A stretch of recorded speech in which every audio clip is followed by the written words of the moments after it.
যে public accounts কমিটিতে মুকুল রায়কে নিয়োগ করাটি অবৈধ ছিল এবং এটি ভারতবর্ষের ইতিহাসে প্রথমবার দলত্যাগ বিরোধী আইনে মুকুল রায় দুষ্ট সেই গ্রাউন্ডে মুকুল রায়ের বিধায়ক পদ 2021 সালে উনি যখন দলত্যাগ করেছিলেন সেই সময় থেকে মাননীয় কলকাতা উচ্চ ন্যায়ালয় সাংবিধানিক পাওয়ার এক্সারসাইজ করে আজকে তাকে ডিসকোয়ালিফাই করে দিয়ে তার বিধায়ক পদকে খারিজ করে দিয়েছে বা বাতিল করে দিয়েছেন।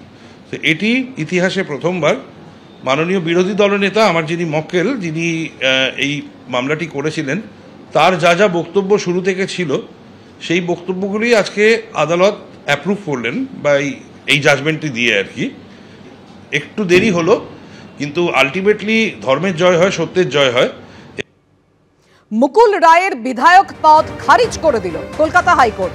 দলত্যাগ বিরোধী আইন অনুযায়ী মুকুল রায়ের বিধায়ক পদ খারিজ হয়ে গেল কলকাতা হাইকোর্টের নির্দেশে। একই সঙ্গে বিধানসভার অধ্যক্ষের সিদ্ধান্ত খারিজ হলো কলকাতা হাইকোর্টের নির্দেশে। রাজ্যের বিরোধী দলনেতা শুভেন্দু অধিকারী কি বলেছেন, যে অন্যান্য বিরোধীরা যা করে দেখাতে পারেনি বিজেপি সেই কাজটা করে দেখাতে পেরিয়েছে। অনেক দিন ধরে বিজেপি এই আবেদন, এই দাবি জানিয়ে আসছিল, সংবিধানের জয় হলো। দেখুন কি বলেছেন শুভেন্দু অধিকারী। অত্যন্ত খুশি, আমার 4 বছরের লড়াই এটা। 2021 সালে আমি এলওপি হিসেবে লড়াই শুরু করেছিলাম। এটা সংবিধানের জয় এবং 2011 সাল থেকে সিপিএম, কংগ্রেস, আরএসপি, ফরওয়ার্ড ব্লক, সমাজবাদী পার্টি 21-এর পর থেকে বিজেপি টার্গেটে ছিল এবং কংগ্রেস সিপিএম পারেনি লড়তে। মোট 54 এমএলএকে ভয় দেখিয়ে সুইচ ওভার করিয়েছে। 54 এমএলএকে, ইমানি বিশ্বাস থেকে শুরু করে, তারও আগে আপনার কৃষ্ণেন্দু নারায়ণ চৌধুরী থেকে শুরু করে, চাঁদ মোহাম্মদ থেকে শুরু করে অসংখ্য। আমি খুশি। এর পরের পালা তন্ময় ঘোষ বিষ্ণুপুর, আলিপুরদুয়ারের সুমন কাঞ্জিলাল, হলদিয়ার তাপসী মণ্ডল, এরা প্রস্তুত থাকুক। এর পরের পালা এদের।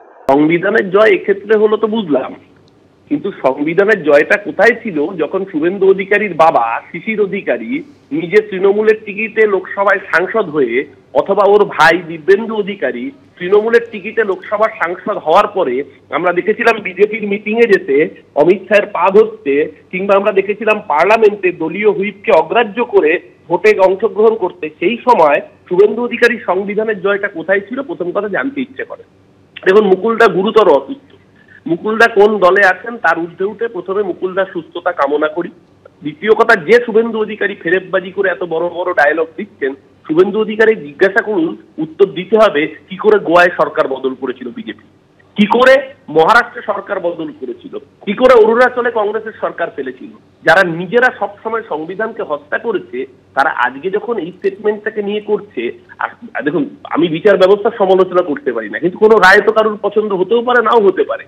আমরা ভালো লাগতো যদি বিচার ব্যবস্থা সবসময় সব ক্ষেত্রে একই ধরনের জাজমেন্ট আসতো, ঠিক যেই ঘটনা আমরা শুভেন্দু অধিকারীর বাবার ক্ষেত্রে দেখিনি বা ভাইয়ের ক্ষেত্রে দেখিনি।